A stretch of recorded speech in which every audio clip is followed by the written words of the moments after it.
Well, the regular season is over, but there's a ton of things to be excited about in the offseason, building off of a team that just missed the playoffs. And we're going to tell you what's next for the Chargers as they head into the 2022 offseason.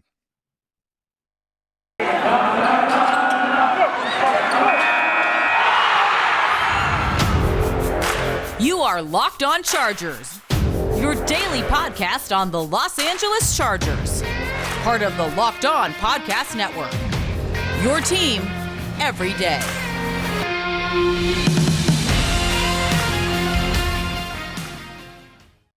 What is up, and welcome into the Locked On Chargers podcast. I'm your host, Daniel Wade, joined as always my co-host, David Drogemeyer, and we've been covering the Chargers now for over 5 seasons. We started doing our own Facebook Live show, Chargers Domination Live. I sparingly write for the LA Football Network, and this is our 4th season as a host of the Locked On Chargers podcast, bringing you your team every day. Well, thank you guys for making us your first listen today, and I promise you will be the only podcast that's going to be here for you guys on YouTube and on all platforms every day of the offseason except for yesterday, but I think we earned that one after the tough loss. But the fact is, we're going to be here with you guys. We have a lot to get into because there's a lot to talk about with this offseason, a huge offseason for a lot of people in the Chargers' successes and building off of a season where they were maybe a year away from true contention in the AFC and in the NFL. And I mean, I think, David, it just starts with trying to examine, what kind of went wrong and right. I know we do that segment every week, but like the strengths and weaknesses of this team, figuring out the plan of attack, where this team needs to add to, what went wrong and caused them to miss the playoffs after starting 4-1 this year and going, 1-3 in the final month of the season. Obviously, there's some things that have to be worked out. And then we'll get into the re-signings, because that's going to be one of the first things that's going to come up for the Chargers as far as this offseason goes. And there's some big names and some guys that either have to be brought back at this point, the way we see it, and maybe a couple guys that we're not so fond of bringing back, and maybe it's time to say their Chargers goodbyes. And then to wrap up the show, we'll just take a general look at some of the things we're going to be getting into throughout the offseason and take a look at the Chargers salary cap situation headed into a giant free agency period. Spoiler alert, it's a lot. And then we'll also talk about just the Chargers draft picks, having a ton of draft picks projected in the upcoming draft, and, the importance of having to hit on those picks. But let's get started, David, and talk about what happened this season. And obviously a lot of good happened for the Chargers this season with Brandon Staley, first-year head coach. And we've talked about it with Daniel Popper as far as what this season means, as far as it being a successful season. And it doesn't feel successful when you miss the playoffs, especially in the manner that the Chargers did. But obviously, you literally can't be any closer to a playoff team than the Chargers were. And obviously that comes because of a lot of inconsistencies that lead you to being a 9-8 team as opposed to maybe an 11-6 team on the season. But I do think, David, there's a lot of strengths to build on. And when I look at this team, it comes down to, what are you going to build on as far as your strengths? And then what are you going to work on as far as your defense? And I think obviously the nice thing is you go into another offseason knowing that you're set at the quarterback position because you have Justin Herbert. So build around him. 100%. That's the number one thing that was on my list. Is the one thing you got figured out is the quarterback position. Justin Herbert is absolutely special. Like there's not enough adjectives in the dictionary to describe this kid and his ability and what he has already brought to the table so early in his NFL career. And it's just crazy because this guy is going to get exponentially better. But there's one thing outside of that, that's the obvious one. That allowed him to go out there and really play that well. And also for the Chargers to run the football as effectively and efficiently as they did. And that was correcting and fixing and really solidifying the left side of the offensive line, Daniel. I think that was one of the biggest strengths of this team this year. With Rashawn Slater at left tackle, the rookie came in and played like a 10-year vet, a guy who was just pancaking guys in the run game, keeping anyone and everyone away from Justin Herbert in pass protection. Matt Filer just bringing that nastiness and that versatility and that hard-nosed attitude. And then Corey Linsley just playing at an all-world level. Again, after spending his first 7 years of his career with the Packers and with Aaron Rodgers, bringing all that expertise and all that knowledge over to work with Justin Herbert in his second year. All of those moves were resounding success and had a heavy impact on the success of this Chargers team this year. Yeah, I mean, I think especially when you're looking at the left side of the offensive line specifically, because obviously the right side got exposed. And I think it's crazy to think about the fact that the offensive line gave up only one fewer sack this year than they did in 2020. But obviously there's an extra game and a lot of other factors that went into that. I also thought Herbert kind of ran into a couple trying to get out of the pocket this year.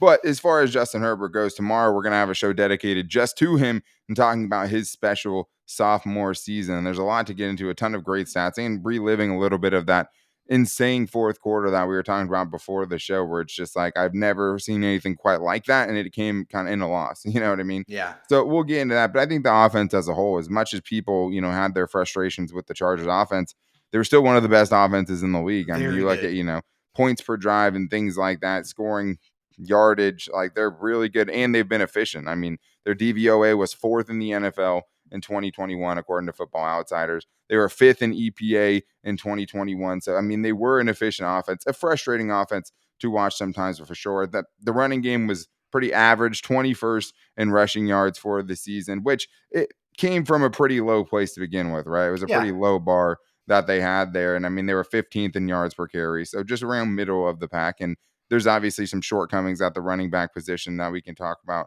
as well. But Austin Eckler, you feel great about, obviously. Absolutely. Keenan Allen, you feel great about. Mike Williams, we'll see, and we'll get into whether he needs to be franchise tag potentially, or if we think he's going to be in the upcoming segment. But there's a lot to like there, and Rashawn Slater and all those guys. But it's obviously a lot to build in one off season, right? Odeabushi played fine. Brian Yeah. Bulaga, if he was out there, probably would have played fine, but they just didn't play pretty much the entire season. Odeabushi misses almost the entire season, and the depth got exposed a little bit. And that's definitely one of the things that went wrong, and one of the reasons that the Chargers missed the playoffs. But I think, David, it starts defensively for sure with the Chargers, where they just underperformed.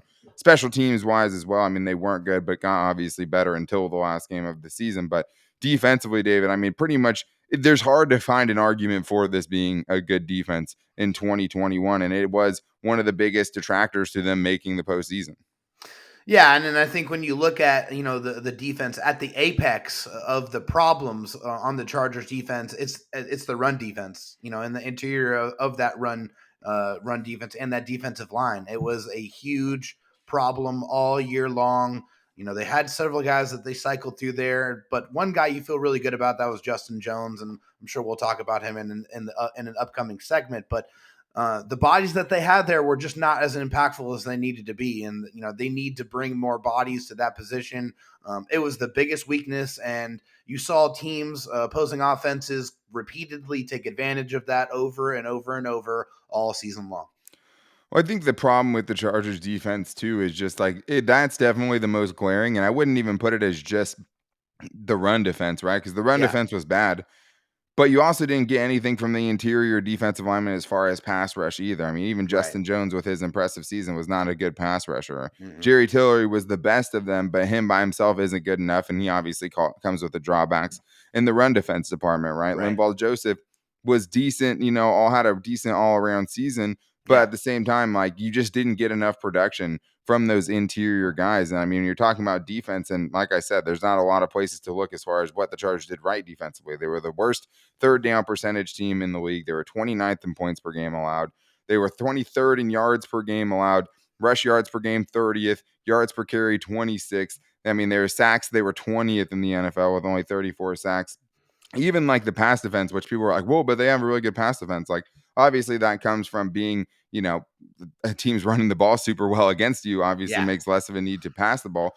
But they were What's 16th. the point to throw the ball when you're getting 6 yards a pop on the ground? Right. And that's what led to a lot of the third down success by other teams as well. But I mean, 16th in the NFL as far as yards per attempt allowed. So every time they threw it, they were getting the 16th most yards allowed against them. That's not great. Very middle of the pack. And as far as total yards allowed, they weren't great in that either. 12th. And that's just kind of, a volume number. Doesn't really show it. But I think that's the thing with this defense, David, and something we can talk about later on in the show, is it just seems like there's not enough talent at any of the positions, at any level of the defense. You still feel like you need to add more, right? You think you need to add an edge rusher. You feel like you need to add a lot to the interior as far as talent goes, pass rush and run stuffing ability. Right now, the only linebacker you feel really good about is headed into free agency. And at cornerback, I think there's a lot of questions, maybe more questions than answers right there, but that feels like something you have to add to as well. And safety in pretty much every position down the line. So obviously there's a lot of work that's going to have, cut out for him. Yeah, definitely a lot of work to be done on the defense. I think there's a couple of guys you love, the top end talent guys, Joey Bosa, Derwin James, Justin Jones as a run stuffer. But one thing for me that is a glaring deficiency really on both sides of the ball, not just on defense, is just speed, explosive speed. The Chargers don't really have a lot of that on offense. They have a lot of possession guys, a lot of guys that can break some tackles from time to time, or not break tackles when you look at the wide receivers. But they have playmakers, right? If you need a play, they'll make a play, but they don't have a lot of guys that will absolutely torch you and just leave you in the dust and make you look stupid in the open field. They don't have a lot of those guys. And on defense, they don't have a lot of those guys that can really just go get the football and go chase somebody down and go erase somebody. They only have a couple of those athletes on the field, and they need to add more of that both in free agency and the draft. I mean, it's just one thing they really need to bring to this team: explosive speed. Yeah, they need some juice. I mean, that's 100% true because as far as the offense goes, like as much as they had a very efficient offense, one of the things they were missing, especially considering the offense they're running when you're relying on a lot of the short passing game, is somebody that can do something with those short passes. And Yeah, yes, the route concepts obviously are going to dictate some of that. If you're running comeback routes, it's hard to get yards after the catch after that. But at the same time, the Chargers don't really have an explosive yards after the catch receiver. I don't think right. they have one. The best yards after the catch guy that they have is Austin Eckler. The second best this year was Donald Parham.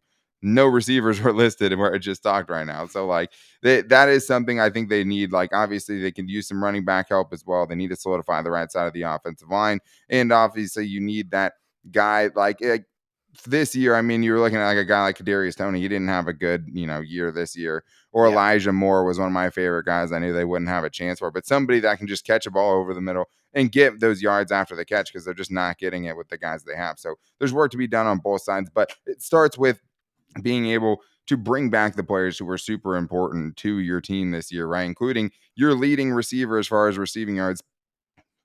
Mike Williams is headed into free agency and they have a giant decision to make. Are they going to give him a multi-year extension? Or are they going to franchise tag him, David? Which we'll get into that coming up after this. But first, I need to tell you guys about my favorite protein bar on the planet. Of course, I'm talking about Built Bars. And the thing I love about Built Bars, especially when your New Year's resolutions are kicking in, and this is about the time where some people start falling off on them. The one thing that's really helped me out is Built Bars because it's something that I can have in the middle of the day, towards the end of the day, to get through the rest of my day. That gives me a boost, but also gives me gives me that treat that I'm craving. It gives me what I'm looking for. It tastes like a candy bar with all the health benefits of a protein bar. You're getting something that is packed with fiber, packed with protein, while being low on sugar and low on carbs. And of course, David, if it doesn't taste great, I'm not going to eat it. I can't tell you guys that enough. If they didn't taste good, I wouldn't be here talking about it as enthusiastically as I am. And that's the thing that's nice is there's so many flavors to choose from, right? You go salted caramel, you go cherry barcia, you can also go, coconut, almond, mint, brownie. There's a ton of great flavors. You can get a mix box where you can get all of the different flavors and find out which one's your favorite. And you can also go my favorites. I mean, cookies and cream, obviously, peanut butter brownie, no brainer. They're all 100% covered in chocolate and soft and easy to chew. I mean, that should sell you right now. But the other thing is too, is they're always coming out with banger limited time flavors. Like they have, every few weeks, it seems like sometimes every few days they're coming out with a great new flavor that sometimes we get a free box up, I won't lie, but it's just like fire every single time. Like their hit percentage is crazy. And we can even save you guys some money since you listen to the show. You can go to built.com, use the promo code LOCKED15, and you'll get 15% off your order at built.com. That's 15% off with the promo code LOCKED15 to save money at built.com. Go get you guys the best protein bar on the planet.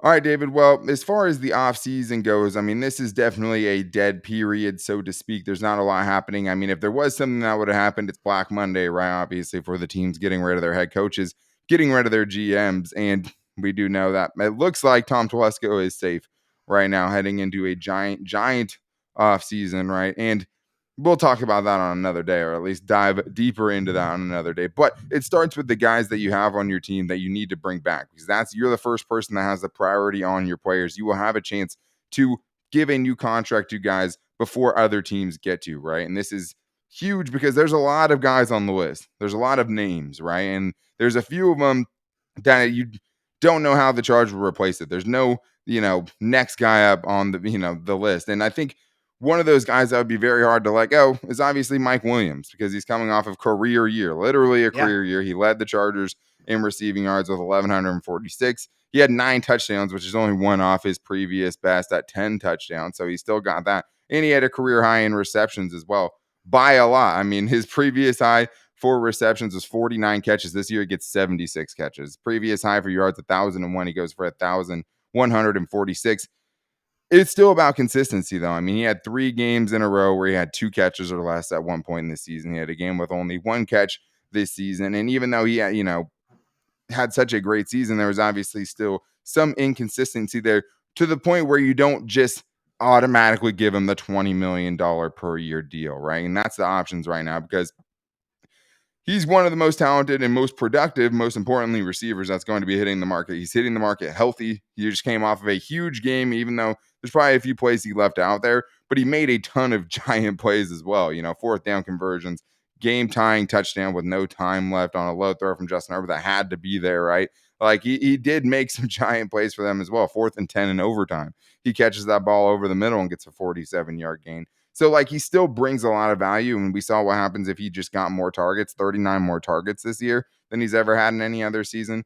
But, David, it still seems to me like the smart move is to franchise tag him because I still think you're waiting to see if he can do it in the year in, year out basis to give him that multi-year, all that guaranteed money. And unfortunately, that's not always great for the players, but I think that's just what makes most sense for the Chargers right now. Yeah, it might not be great for the players and as far as long-term security is concerned, but they're getting paid lots of money, and I think the They're franchise fully tag this year fully is around guaranteed. $18 million or close to that. Obviously that can change here, but that's a lot of money. I mean, Yeah. for him, I'm sure 1 year after making 15.6, that's 30 30 plus $1 million in the course of 2 years. That's damn good money. But for Mike Williams, he said Terrible after the math, but year. Yeah. just kidding. Yeah, I know. I have really, really bad math. I never 33 never million about. yeah. Yeah, I said 30 plus million. Oh, Hey, I thought come you on said now. 36 million. Okay, Nah, yeah, nah, you nah, got nah. 30 30 plus. plus, very vague, but still correct. That's right. Hey, I keep it simple with math, okay? But for Mike Williams, one thing he has continuously done throughout his career with the Chargers is make those big plays. I mean, he's done it year in and year out, regardless of the stat sheet. More often than not, I mean, if you need a big third down, they're probably going to go to Keenan Allen. But if you need to make a play to keep the game alive, they're going towards Mike Williams more often than not. And I know the Chargers organization has a tremendous amount of respect for Mike Williams. They love Mike Williams. Mike said that he does not like change. He's made a lot of friends here that he will be friends with for life. He wants to stay with the Chargers, it seems like. But when asked about the franchise tag, he said he'd have to talk to his agent about how he would feel about that. No But player wants it. yeah, I mean, hey, after the work he's done, I'm sure he feels like, hey, I need to get a long-term deal. I deserve a 4 or 5 year deal. And I mean, it's kind of hard to argue with him a little bit. I It mean, may be the his best opportunity inconsistencies. ever to cash in. He might not have another season like this. Right. As good as he was this year, you don't know if he's ever going to replicate those numbers. He hadn't done it the rest of his career up till this point. So, Yeah, I think yeah. that's the big thing. That's the big polarizing question, though. I think there's no talent. There's no question about the talent from Mike Williams now. I think when you first picked him, 7th overall, there was a lot of criticism, but I think he has since washed that away with his play on the field. Yeah, I mean, I think the thing with him is there's just too often where it has to be a perfect throw for him to make the catch because he's not always super open. Separation is not one of the Yeah, things sure. he does best. And I mean, it's just when he's making his catches, a lot of them are back shoulder throws, jump balls. He is that, little hook routes or little short patterns that he's a great possession receiver in those situations. Mm-hmm. But how much do you pay a possession receiver? You know what I mean? But he is also, I mean, it's hard to say. He's a big playmaker as well. But Yeah. it's just his certain type, of player. He's not a burner. You have to basically throw him jump balls if you're talking about a deep ball and he's not just schemed open, But he's great at tracking the football deep. That's something that's really, a great thing that he brings to the table. And they just don't have another guy where it's covered or not. You're throwing it his way and you have, faith that he's going to make that contested catch. So Yeah. I think you definitely give it another year, and he obviously earned the chances to come back and everything. But there's other guys as well, David. I mean, you could go down the list of players who'd be important for the Chargers to bring back, and we'll have full shows dedicated to just guys defensively and offensively and where we kind of stand on them bringing them back. But is there one guy in particular for the Chargers that you see heading into free agency besides Mike Williams, who we're kind of assuming is getting franchise tag, that you're like, that's the guy, they have to bring him back at this point? Yeah, 2 guys. Really stick out to me, both on the defensive side. That I think, after they've played this year, it would be really wise to bring them back. One is Justin Jones. He's made it very clear, just with his absence when he's not on the field, that this Chargers run defense, obviously already really, really bad, is exponentially worse when he is not on the football field. So he made a big impact. Almost a full better against the yard, almost a full yard better against the run when he's on the football field. That was something that Daniel Popper brought up in one of his articles, which is really astounding. It just goes to show you, I mean, not that great as a pass rusher, right? I mean, we talked about that earlier, but as a run stuffer, there's really no one who brought more value in that department than Justin Jones. And then the other guy, I think, is Uchenna Nwosu, especially with his play down the stretch. He really started to figure things out, really started to turn it on. I think he's a guy who, for the right price, the Chargers should look at bringing back. Yeah, I mean, Kazir White for me is the obvious one here because Oh yeah, he's Kaiser White easily for sure. your best linebacker. Like, I mean, it's hard to imagine not having him back because he was your most consistent player. I think the top thing with Kazir White is what kind of contract is he looking for? Because he's Yeah. not, a game changer in coverage, but I think he's made improvements every year in coverage. And I think, Mm-hmm. he's still up there as far as the Chargers' best coverage linebackers, but it's not really what his game is, right? And he's also not really a true run stuffer. But what he was a playmaker for the Chargers and was Yeah. consistently there. Only missed about 5% of his tackles. So that's 1 in 20 tackles he was Good. missing. He was super sure-handed. I think he ended up 7th in the NFL in total tackles on the season. And I just think that he filled up the stat sheet and he was the most consistent dude there and went out and won that starting job. So him heading into free agency, I think he has to be brought back. And that, Odea Bushi, Dustin Hopkins. How do you feel about him? Steven Anderson, Justin Jones, Yeah, I'd Linval love to bring Joseph, Steven Anderson back. I really like what he's brought to the table. A really gritty player who did a lot Yeah. of the dirty work that just didn't really show up on the stat sheet, but was And it really should be cheap. impactful for the offense. Yeah, and should be cheap for sure. Yeah. And then I think as far as like the guys you don't want to bring back is, as far as you can look at the season stats, I mean, I think Jared Cook, Chris Harris Jr., right? I mean, I think Both those are two very guys. easy. Don't want you to come back. Sorry. Both of you guys are just, at this point in time, you're more of a liability than you are, a player that's going to help out. So, Yeah, I mean, I think with Jared Cook's case, right, there were some things he obviously did well. I mean, yeah, he still was pretty productive. I think he was sure. still a decent signing. I don't know if it's a terrible signing, but like you see why teams have let him go. And I think that's the Yeah. thing is just like even this last game, overtime, drop him at the 3-yard line. That potentially Yeah. gets you That's first and goal tough. for a win. And it wasn't the throw. The throw hit him right in the hands. No, and it wasn't even a broken up pass. Like No, he he just looked dropped maybe it. like the defender got there, he didn't. And I think with Chris Harris Jr., like as much as I like the mentality he brings, and I Yeah, for always loved sure. him when he was on the Broncos, just because the type of gritty, fierce competitor type of player that he Definitely. was, scrappy underdog type Yeah. type of player. Like the Chargers defense just needs a lot more team speed, and like you just can't be giving up, Explosiveness. 40 plus yard gains to Kyle Rudolph and Foster Moreau. You just have a problem there, and I think we just saw too many situations. I think the problem with both of those dudes is you just don't have a true heir apparent to either one of those positions right now. I mean, maybe you can move Asante Samuel Jr. into the slot if you like that. It Yeah, obviously would be a decent move there. He has all the skills for it, and I think he still can play outside as well.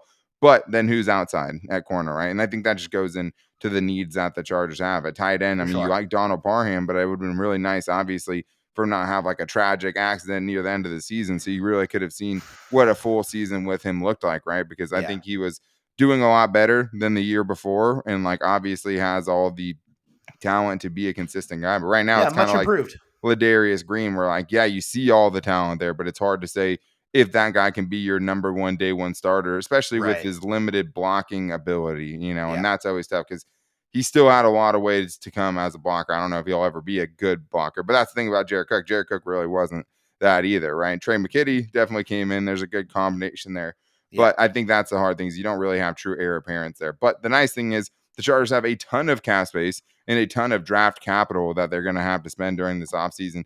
Whether or not Tom Telesco is the right guy to get that done is a conversation for another time. But what I can say, though, is that the Chargers will have the ability to drastically improve their team and their roster and fill a lot of these holes in the upcoming season. But we'll get into that after this. I need to tell Chargers fans right now that I'd be very surprised and disappointed in you if you guys haven't downloaded the Get Upside app yet, because right now our listeners are making a ton of money, saving money at the gas pump, because right now most of our listeners are earning up to 25 cents per gallon every time they go to the gas pump with the new Get Upside app. You can get it on the Google Play Store or the App Store. Get Upside is an app you download on your phone. You take it to the select gas stations that they have on there, and you're going to save money at the gas pump. Even right now, guys, since you listen to the show, you can save up to 50 cents back on your first fill up when you use the promo code at touchdown, all caps, with the Get Upside app. I mean, that means you can go to the gas pump, take 50 cents off the number you see on that egregious gas board because gas is so expensive. And especially if you're like a rideshare driver, a food delivery driver, things like that. Like you can literally save hundreds of dollars per month just by using the Get Upside app. And there's no downside to it. You can get the money straight to your bank account. You can get it through PayPal. You can also get it cashed out in Amazon or other big gift cards. I mean, why not, guys? You guys are all getting gas anyways. Get the Get Upside app, right? And you guys are going to save money every time you go to the gas pump, up to 25 cents. And on that first time you go, after you download the app, you can save up to 50 cents per gallon when you use the promo code Touchdown. I also need to tell you guys about an official betting sponsor of the Locked On Chargers podcast, and that's betonline.ag. And I know the Chargers aren't in the playoffs, but it's still a great time to be betting on the sports, especially when like you don't have a team to root for at this point. I'm still going to be watching the playoffs as much as it hurts. And one thing that makes it a lot better is winning money during the playoffs. And the number one place to find all the best odds, props, and bets is at betonline.ag because they just have the most creative ways, the funnest games to play, the biggest tournaments to enter in. If you guys go to the website right now, the new updated desktop or mobile website, you can sign up today and receive a 50% welcome bonus on your first deposit with the promo code Locked On. That's free money to play with, a 50% welcome bonus with the promo code Locked On, all caps, because from football, basketball, hockey, boxing, UFC, right to your favorite Vegas casino games, don't wait to take advantage of all the amazing offers available for the 2022 season. Bet online, where the game starts. All right, David. Well, obviously, we've kind of outlined, the game plan for the Chargers and the things that they have to kind of do going into this offseason and places they have to address. But thank you guys again for making us your first listen as we kick off this offseason, because I think every offseason of doing this show, we've gotten better. And that's not, to toot our own horn, but like we've just learned kind of how this process goes and, the draft process, free agency, and all that stuff, and got obviously a really good feel for this team and where they need help, right? And I think the first place it's going to begin is free agency. After you decide what players that you're going to, bring back, you're going to have a ton of cap space. And yes, I mean, hey, take 18 million out of that with Mike Williams. They're projected, according to Spotrac, about $72 million in cap space, which seems like a ton. And it is. I mean, I think they're second in the NFL. So second in the league. Yep. Even the really bad teams, that like always have a ton of cap space, like you're doing better than a lot of they are.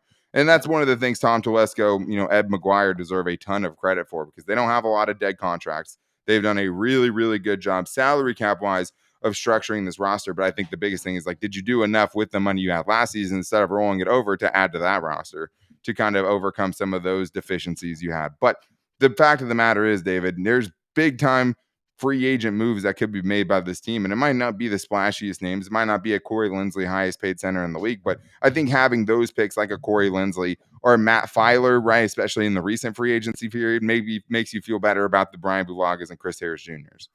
Yeah, speaking of Brian Bulaga, I mean, that's a contract that the Chargers will more than likely get out of. I mean, if they cut him, which adds to the number, yeah, which adds to the number. They're only taking on $3 million, $333,000, 3 million in dead cap space. I'm not going to get into that number. He's not good with numbers. Yeah, not good with numbers here. 10.75 in cap space. They would add to that number, so that would bring them over 83 million in cap space, which is just an outrageous number. But they're able to go out there and grab some guys to really make some serious improvements. Maybe bring in a defensive tackle, maybe bring in another edge rusher, maybe bring in a big bruising running back. But the fact of the matter is, they're really going to be able to get whoever they want this offseason. Yeah, exactly. And I think it's going to be a mix for them of like finding those right veterans to bring in and leaning on the younger side of things, right? Like Corey Linsley wasn't super old. Like Brian Bulaga was obviously an aging veteran, right? You got other guys that they brought in the past, aging veterans. Like you need to spend on some of those younger guys. I mean, Matt Filer, Corey Linsley, obviously great signings. I mean, this year, awesome. A lot of kind of incomplete grades, like the Ode Abushi, Kyler Fackrell. Right. It's kind of hard to know how to feel about those guys, just kind of like whatever. And then you have, Christian someone like Covington. Jared Cook, like still productive, right? Filled maybe a lot of the production from Hunter Henry, but it wasn't super efficient. Never really seemed like him and Herbert ever got totally on the same page, right? And it seemed like kind of like that with Hunter Henry as well. But either way, I mean, the Chargers needed a lot and they let go a lot in the offseason. And one of the things that did was bring them some compensatory picks, right? And I think that's the thing with this offseason is like, you have to add some veterans to get some production now, because you can't hope to fill all the holes with the draft and get impact players who are going to start for you day one. So like all the needs we're talking about: defensive tackle, edge Mhm. rusher, cornerback, Yep. right tackle, right guard, tight Yep. end. Like you're not going to be able to fill starters at all those positions through the draft. But if you can mix and match, hit on your top picks in the draft, right, and also find some veterans that are coming and playing a key role, and finding those reserve pieces more than anything, finding those depth pieces, that's when it's going to make you a more complete team going into the 2022 season. But you also have 11 draft picks, according to Over the Cap, with the compensatory picks. They have a pick that's given to them, obviously, for every round. But the compensatory picks that they got for other guys leaving the Chargers, guys like Tyrod Taylor, Dan Feeney, Sam Tevy, Denzel Perriman, according to Over the Cap, those are what's going to get the Chargers an additional 4 picks. That means 11 picks in the upcoming draft. And we don't know what the compensatory picks are going to be till the end of the season, but these are usually pretty close to being correct. And a lot of it's canceled out. Corey Linsley gets canceled out by a Rayshon Jenkins and so on and so forth by the guys that left the Chargers. But they're going to have a ton. And not only is that going to give them the ability to get more darts to throw at the board, because to some extent it is a crapshoot, but it also is going to give them flexibility to potentially move up if they have a guy that they really like, right? Give them more flexibility in the draft to go move around and send a 6th-round pick to move up a couple of picks or whatever the case may be, David. And I think the draft is always hope. And that's what gives you so much excitement about it, because it's the hope of, getting the right guys. And I think this is such a huge draft for Tom Telesco, not just to hit on the early picks, but get contributors out of this draft class, guys throughout the draft that are going to be able to come in and play.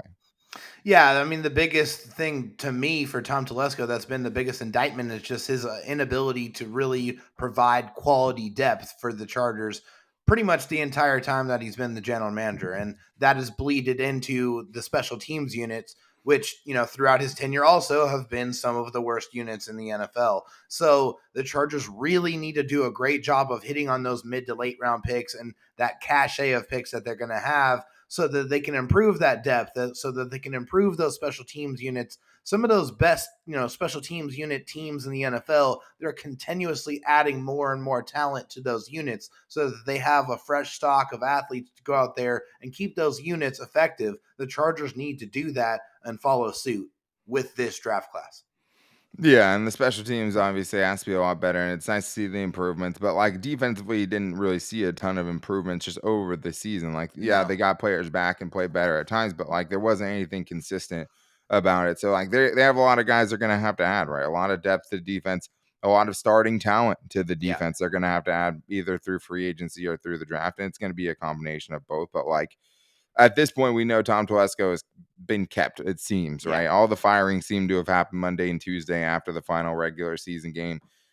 I think the one thing that gives you promise with this is what it's looked like since Brandon Staley's gotten there, right? And I think Right. that's obviously, His influence on things. yeah, what the draft picks they had. I feel good about Palmer and Asante Samuel Jr. I love Rashawn Slater, obviously. You saw Yeah. some contributions from Chris Rumph, right? I mean, there's a lot Nick of guys. Neiman looked decent at Nick times. Neiman, yeah, and especially was a big special teams contributor. Chris Rump was Yep. a big special teams contributor. Larry Roundtree, Mark Webb, Brendan Hymus, incomplete, right? Yeah. You don't know how those guys are going to develop, and that's going to be a big part of it as well. But they're going to have some competition too, because 11 draft picks coming in, that's a lot of young dudes, a lot of tough decisions that are going to have to be made, right? And we'll see how that works out. And with Brandon Staley, right? I mean, obviously it has to be you being better as a defensive coach too. You can add all these Yeah. players on defense and through free agency, but there is some truth to having a better scheme, using the players you have more effectively. A lot of guys had career years, but I think there's also the fact that it's like this dude's juggling being a head coach and a defensive coordinator now for the first time. That's a lot of responsibility to share in a game.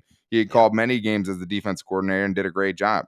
He had never done it until this season, while he's also handling the game flow and game management, time management, all of those other things, and keeping your team collectively while also being able to put all of your focus on the defensive side. So it's going to have to come from all angles, but we're going to get out into that throughout this, off season. And we're really excited for all the stuff we have planned for you guys. It's definitely going to be the biggest draft show, we've had this year, as far as, everyday draft coverage for the Chargers as we get closer to that. And a lot of scouting that's going to have to be done, a lot of grinding by me and David coming up for sure, free agency, all that stuff. And we're going to still be able to get into a little bit of the guys who played very well this season. We'll do some, end of season awards, and we'll also do a little bit of reflecting of where, the ups and downs of this season. But tomorrow it's all about Justin Herbert, because not only did this dude not have a sophomore slump, he took one more step towards being a legitimate MVP candidate. Like, he went God mode in the final game of the season. We're going to talk about all of that, but I think he deserves an episode for sure. So tomorrow we're going to talk about the greatness of Justin Herbert. Did this team let Justin Herbert down, right?